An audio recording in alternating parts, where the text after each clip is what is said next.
At the scene of the attack, there was still clear evidence of the victim's terrifying ordeal. The sulphuric acid thrown and forced down his throat, and the blood from stab wounds and a battering with bricks. More acid from his footsteps as he staggered away, and on the tree he crashed into. The victim is a 24-year-old Asian man from Denmark. He's now blind. The acid has destroyed his tongue, and he suffered 90% burns. He may not survive. In an early letter to residents, police said they didn't know why he was attacked.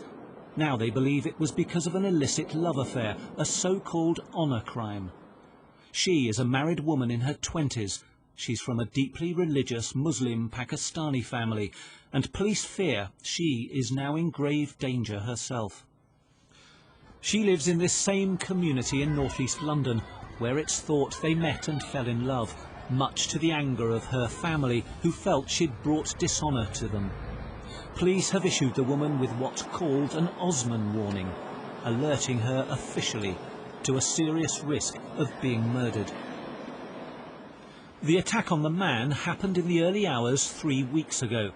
Witnesses were too frightened to talk to us on camera, but one woman told me she saw the attack.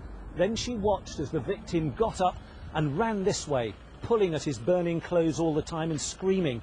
Down here, 100 yards or so, he got to his own front door, where he banged on the door, begging for water.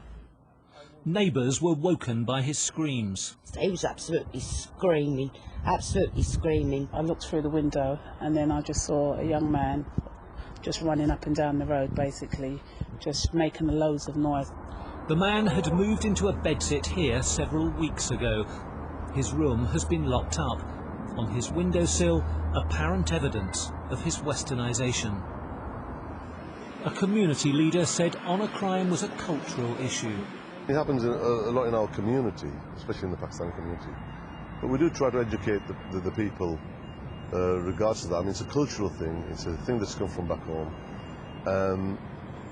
The elder people have found it hard to adjust to society over in England. In hospital, the victim was still critically ill. Police have questioned 7 suspects, all of them young men. 5 were freed, 2 have been charged with attempted murder.